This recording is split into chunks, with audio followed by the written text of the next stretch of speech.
नमस्कार, मैं हूं पुण्य प्रसून वाजपेयी। दस्तक में आपका स्वागत है। सवाल देश के भीतर कई मुद्दों को लेकर है, लेकिन यह किसे पता था कि इस देश के भीतर प्रधानमंत्री की जात क्या है, यह भी इस देश के भीतर राष्ट्रीय पार्टी के अध्यक्ष को बताना पड़ जाएगा। यह बताया गया है, खुलकर बताया गया है, इसलिए हमें पीछे लिखना पड़ा, जात ही जानो पीएम की। इस देश के भीतर सियासत किस मोड़ पर किस रंग में आ जाए, यह वाकई इस बात का एहसास होता नहीं है, क्योंकि 2014 में प्राइम मिनिस्टर मोदी की किस जात के वो हैं, कोई रुचि किसी की नहीं थी। लेकिन आज बीजेपी के अध्यक्ष को बताना पड़ा। हम बताते चलेंगे, आज जिक्र भी करते चलेंगे। इस देश के भीतर अगर जात ही पूछनी है प्रधानमंत्री की, तो उस डिजाइन में जरा समझ लीजिए आजादी के बाद से कौन कौन प्रधानमंत्री किस किस जाति के हैं, और इस बात का जिक्र बीजेपी के अध्यक्ष को कर देना चाहिए अब। लेकिन शुरुआत जिस बात का जिक्र प्रधानमंत्री मोदी करने से बचते रहे, उस बात का जिक्र आज बीजेपी अध्यक्ष अमित शाह ने क्यों किया। सुनिए जरा, हम क्यों कह रहे हैं ये।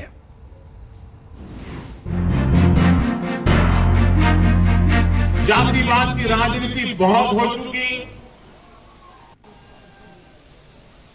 अपने पराये की राजनीति बहुत हो चुकी, शहर और गांव की राजनीति बहुत हो चुकी, अगड़े और पिछड़े की राजनीति भी बहुत हो चुकी।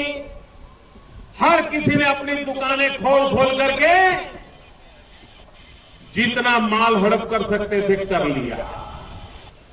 एक ही रास्ता पकड़े, अगर राजनीति करनी है तो विकास की राजनीति करेंगे। हम सत्ता में तो कम रहे हैं मित्रों, बहुत कम रहे हैं, मगर सबसे ज्यादा ओबीसी मुख्यमंत्री अगर कोई पार्टी ने दिया है तो भारतीय जनता पार्टी ने दिया है। और सबसे पहला प्रधानमंत्री अगर देश को किसी ने दिया है तो वो भी भारतीय जनता पार्टी ने दिया है। वाकई मुश्किल सबब है। 2014 के चुनाव के वक्त को याद कीजिए, कौन कहता था, कौन जानता था, किस रूप में कौन समझता था, लेकिन आज हर कोई जान गया प्रधानमंत्री ओबीसी हैं। बीजेपी के अध्यक्ष ने ऐलान किया है। तो आइए जरा जात पे ही कुछ बात हो जाए। लोहिया कहा भी करते थे, इस देश से जाति आप मिटा नहीं सकते। तो ब्राह्मण, नेहरू, इंदिरा, मोरारजी देसाई, राजीव गांधी, पीवी नरसिम्हा राव, अटल बिहारी वाजपेयी, ये 6 प्रधानमंत्री ब्राह्मण। इसमें गुलजारी लाल नंदा का नाम भी जोड़ना पड़ेगा। लेकिन सवाल इतना पर नहीं है कि जाति की जरूरत पड़ती क्यों है, क्योंकि जाति के आधार पर इस देश के भीतर कहीं ना कहीं सत्ता के नजदीक आकर और अपने आप को एक संतुष्टि के भाव में वोटर ये समझने लगता है कि उसकी जाति का शख्स है तो उसकी हिमायती होगा, क्योंकि इस देश के भीतर इससे पहले विकास की पॉलिसी आई नहीं, इससे पहले इंफ्रास्ट्रक्चर इस रूप में नहीं सोचा गया, ये नहीं जाना गया कि समूचे देश का विकास एक साथ होना चाहिए। ये सारे सवाल गर्त में चलते चले गए, लेकिन लग रहा था इस दौर में कुछ ठीक होगा। लेकिन प्रधानमंत्री ओबीसी है, इसका जिक्र हो गया। रिपोर्ट देखिए।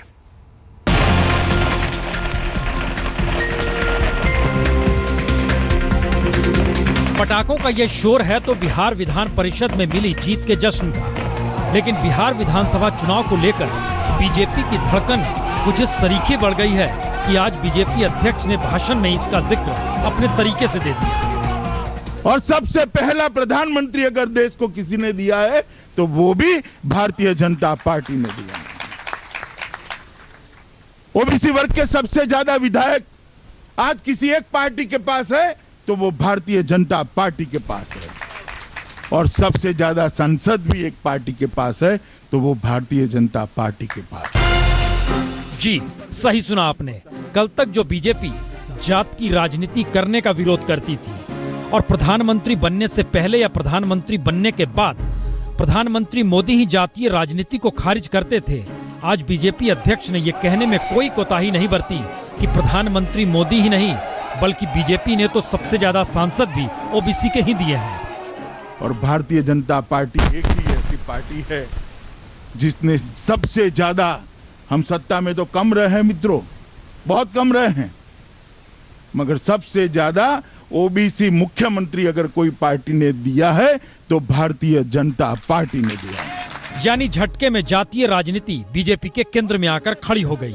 लेकिन जरा सुनिए, प्रधानमंत्री मोदी जब झारखंड के चुनाव प्रचार पर निकले थे, उस वक्त उन्होंने कहा क्या था। जातिवाद की राजनीति बहुत हो चुकी, अगर राजनीति करनी है तो विकास की राजनीति करेंगे। तो अब बीजेपी को समझ में आ गया है कि बिहार यूपी में सत्ता चाहिए तो विकास का पाठ बेकार है, जातीय राजनीति में कूदना ही होगा।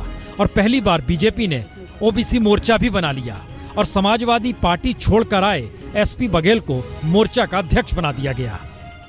बीजेपी को बिहार चाहिए, किसी भी कीमत पे चाहिए, इसीलिए साम दाम दंड भेद के प्रयोग किए जाएंगे। लोकसभा चुनाव में जनता ने प्रधानमंत्री नरेंद्र मोदी को विकास पुरुष और गवर्नेंस के नाम से जाना था, लेकिन आज उन्हें भी ओबीसी करार कर दिया गया। जाहिर है बीजेपी की निगाहों में बिहार विधानसभा चुनाव है, निशाने पर भी बिहार ही है। इसीलिए विधान परिषद में बीजेपी को जीत मिली तो बीजेपी दफ्तर में आतिशबाजी शुरू हो गई। 24 में से 14 सीट एनडीए ने जीती है और ऐसे में नीतीश कुमार कैंप में निराशा छा गई।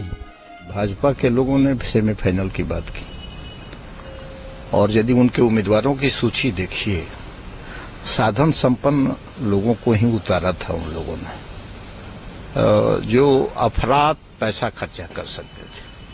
तीसरा, वो हवा बनाने के लिए सेमीफाइनल की बात वो लोग कर रहे हैं। विधान परिषद का ये परिणाम खास तौर पर जनता दल यू के लिए वेकअप कॉल है, क्योंकि जिन फायदों के लिए नीतीश कुमार ने लालू यादव से गठबंधन किया, वो फायदा इस चुनाव में साफ नहीं दिखा। माना कि ये आम चुनाव नहीं था, लेकिन चावल पकी है या नहीं, उसके एक दाना को देखने से ही पता चल जाता है। लेकिन दूसरी तरफ बिहार में बीजेपी को कुछ इस तरीके का लगने लगा है जैसे विधान परिषद के चुनाव परिणाम ने विधानसभा चुनाव के परिणाम दिखा दिए हों, इसीलिए वह मन मन में जश्न में है। तो इस चुनाव को मुख्यमंत्री जी ने प्रतिष्ठा का प्रश्न बनाया था और उसके बावजूद उनकी संख्या कोई मामूली नहीं घटी है।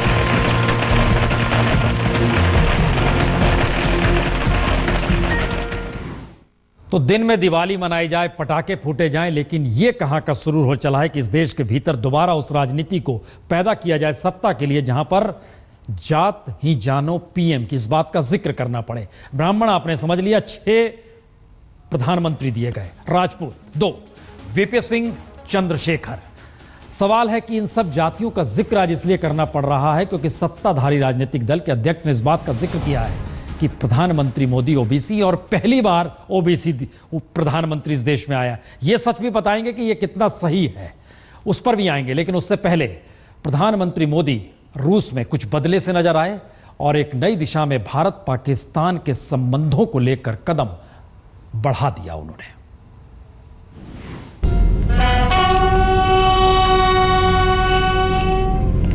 कहा तो यही गया था कि आतंक और बातचीत साथ साथ चल नहीं सकते, लेकिन आज की 2 तस्वीरों का नजारा ठीक इसके उलट है। एक तरफ पाकिस्तानी सेना की गोलियों से छलनी हुए बीएसएफ जवान को श्रद्धांजलि दी जा रही थी, तो दूसरी तरफ प्रधानमंत्री मोदी पाकिस्तान के प्रधानमंत्री के साथ मुलाकात का इंतजार कुछ यूं कर रहे थे।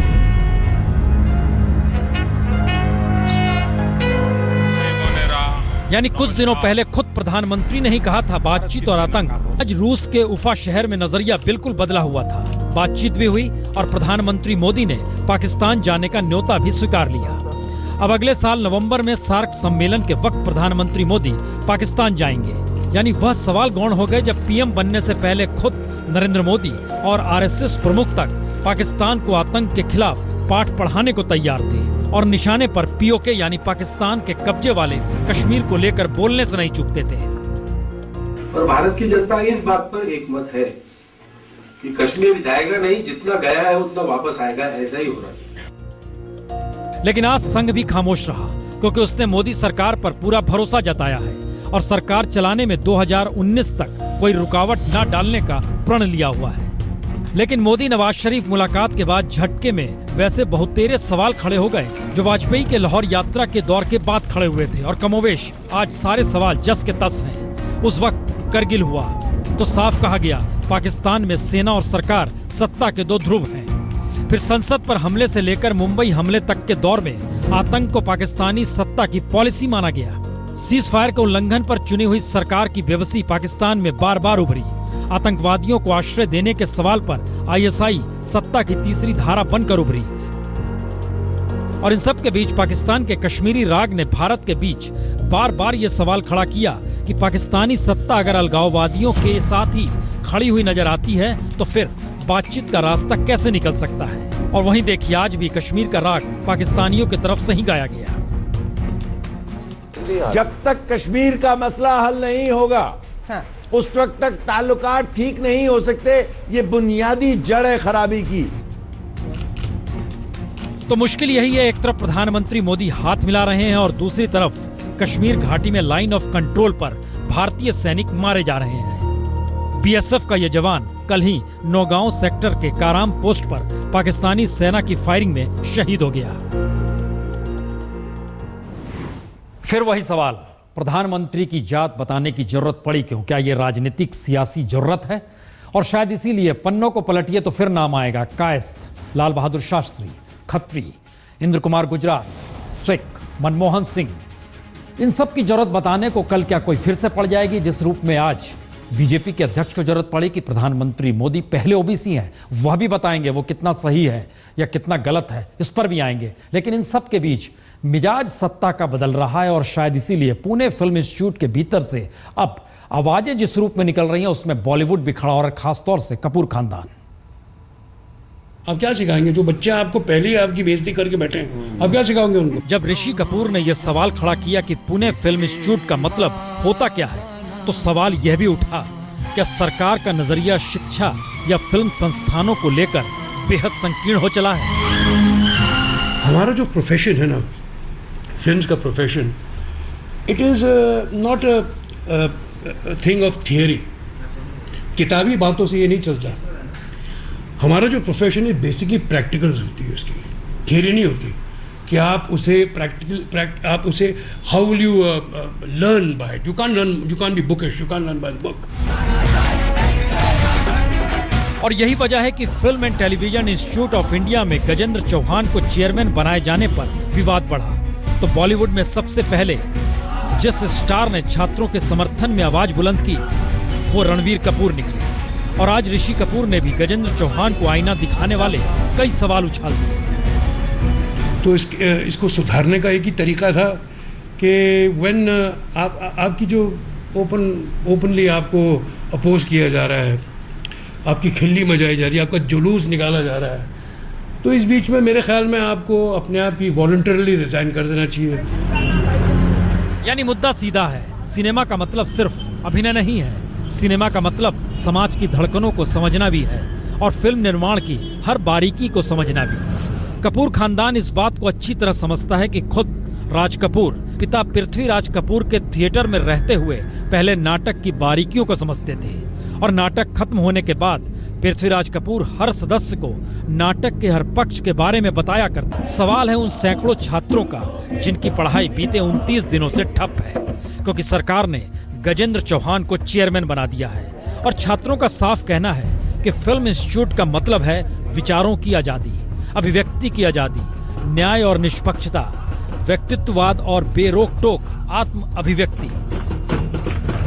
यानी FTII छात्रों को उनके तकनीक क्षेत्र से ऊपर उठकर व्यक्तिगत कलाकार के रूप में विकसित होना सिखाता है। यानी फिल्म इंस्टीट्यूट एक ऐसा संस्थान है जो सिनेमा के जरिए समाज की सही तस्वीर सामने लाने की ही जद्दोजहद करता है। तो गजेंद्र चौहान इसमें फिट कहां बैठते हैं, जबकि उन्हें पद ही इसलिए दिया गया क्योंकि वह बीजेपी के विचारों से रंगे हुए हैं। और शायद इसीलिए इससे पहले रणवीर कपूर भी छात्रों के साथ अलग जगाते हुए निकले। और इन सब के बीच याद कीजिए राज कपूर का गीत। तू जहां आया है वो तेरा घर नहीं, गली नहीं, गांव नहीं, कुछ नहीं, बस नहीं, रास्ता नहीं, दुनिया है। जरा कल्पना कीजिए कि FTII का कोई छात्र फिल्म बनाए इसी मुद्दे को लेकर।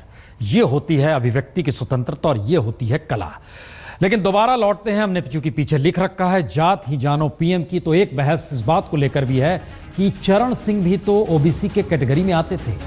हालांकि जिस वक्त प्रधानमंत्री बने थे उस वक्त जाट OBC के दायरे में नहीं था, लेकिन उत्तर प्रदेश में उसके बाद से अब दूसरे प्रदेशों में जाट नहीं आते, लेकिन उत्तर प्रदेश में आते हैं। इसलिए एक बहस हो सकती है कि प्राइम मिनिस्टर चौधरी चरण सिंह भी तो OBC के दायरे में आए थे। लेकिन अब भी वो सवाल अनसुलझा है, क्या वाकई सिर्फ नरेंद्र मोदी यानी प्राइम मिनिस्टर मोदी ही OBC हैं, जिसका जिक्र बीजेपी अध्यक्ष ने कर दिया?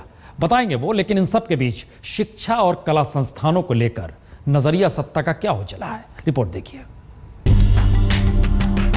ये पत्र राजस्थान सरकार का है। ज्वाइंट सेक्रेटरी ने तमाम डिग्री कॉलेजों को यह पत्र लिखा है और इस खत के जरिए सभी कॉलेजों से कहा गया है कि वो संघ विचारक राकेश सिन्हा की संघ के संस्थापक केशव बलिराम हेडगेवार पर लिखी किताब को खरीदें। हिंदी और अंग्रेजी किताब की कीमत का इस खत में जिक्र भी कर दिया गया है। सीताराम राधेश्याम। यानी गुलाबी शहर में 9 जुलाई को सड़क पर भले संघ परिवार मंदिर तोड़े जाने के मुद्दे पर सरकार के खिलाफ प्रदर्शन करता हुआ दिखाई दिया हो और भगवे झंडे लहराकर विरोध कर रहा हो, लेकिन सरकार ने भी संघ को मनाने के लिए किताब खरीदने का कुछ इस तरीके से फरमान जारी किया कि संघ मस्त हो जाए। नहीं कोई पढ़ाया जाना, मैं तो किसी को भी, हम महात्मा गांधी को पढ़ाते हैं ना, तो महात्मा गांधी को पढ़ाते हैं तो डॉक्टर हेडगेवार को भी पढ़ाएंगे, हम सारे महापुरुषों को पढ़ाएंगे। राजस्थान के शिक्षा मंत्री ने साफ कर दिया कि बहुत दिनों तक शिक्षा पर वामपंथियों का कब्जा, अब इसे राष्ट्रवादी चलाएंगे, यानी महापुरुष भी इनके पसंद के होंगे और लेखक भी इन्हीं के होंगे। विपक्ष इस मामले को लेकर शिक्षा के भगवाकरण के साथ साथ भ्रष्टाचार का भी आरोप लगा रहा है। ये स्थिति केवल राजस्थान की नहीं है, बल्कि कमोबेश देश भर में यही हाल है। लेकिन सवाल सिर्फ हेडगेवार की किताब की बिक्री का नहीं है, क्योंकि सत्ता जिसकी भी रही उसने अपनी विचारधारा वाले लेखकों की किताब बिकवाई ही। दरअसल सवाल सांस्कृतिक संस्थानों के भगवाकरण का हो चला है और जिस आरोप से बीजेपी इनकार करती है वहीं उसका हर कदम इसी दिशा में जाता हुआ दिखाई भी देता है। जरा इस फहरिस्त को देखें। मसलन पुणे इंस्टीट्यूट के चेयरमैन पद पर बीजेपी से जुड़े गजेंद्र चौहान की नियुक्ति होती है तो बाल फिल्म सोसाइटी का मुखिया बीजेपी के लिए प्रचार करते रहे। महाभारत के विश्व मुकेश खन्ना को बना दिया जाता है। सेंसर बोर्ड का प्रमुख पहलाज निलानी को बनाया जाता है, जिन्होंने हर हर मोदी घर घर मोदी नाम का वीडियो बनाया। नेशनल बुक ट्रस्ट का अध्यक्ष, संघ के मुखपत्र पांचजन्य के संपादक रहे बलदेव भाई शर्मा को बना दिया जाता है। संघ परिवार की संस्था अखिल भारतीय इतिहास संकलन योजना से जुड़े यल प्रगढ़ सुदर्शन राव भारतीय अनुसंधान इतिहास परिषद के अध्यक्ष बना दिए जाते हैं, जबकि इस पद पर निहार रंजन रे, रामशरण शर्मा और इरफान हबीब जैसे दिग्गज इतिहासकार रह चुके हैं। और तो और नेहरू युवा केंद्र पर भी अब कहीं ना कहीं भगवाकरण छाने लगा है। पार्टी के सत्ता में आते ही पदाधिकारियों को तो बदला ही गया, लेकिन अब नेहरू युवा केंद्र को यह निर्देश दिया गया है कि वो श्यामा प्रसाद मुखर्जी और दीनदयाल उपाध्याय जैसे संघ के विचारकों के फोटो फ्रेम बिल्डिंग में लगाएं और उनकी जन्म शताब्दी पर कार्यक्रम भी आयोजित करें, वह भी देश भर में। तो दोबारा लौट आए उसी जगह पर जहां पर जात ही जानो पीएम की। अब सवाल था कि जो बीजेपी के अध्यक्ष ने कहा कि हमने पहला ओबीसी दिया, उसमें इस देश के भीतर पहला नाम देवगौड़ा साहब का आता है। देवगौड़ा साहब ओबीसी से आते हैं और ये अलग मसला है कि इस दक्षिण भारत में देवराज उर्स ने जो व्यवस्था की थी आरक्षण में, उसमें कहा था कि जाति व्यवस्था आर्थिक संपन्नता से टूटेगी, जिसके पास आर्थिक संपन्नता है उसे निकल जाना चाहिए। लेकिन जातिगत तौर पर ओबीसी के दायरे में देवगौड़ा भी आते हैं। तो जो बात बीजेपी के अध्यक्ष ने कही, ये ओबीसी कार्ड क्या बिहार और यूपी चुनाव के लिए खेला जा रहा है, यह भी एक देश की त्रासदी है। छोटा सा ब्रेक।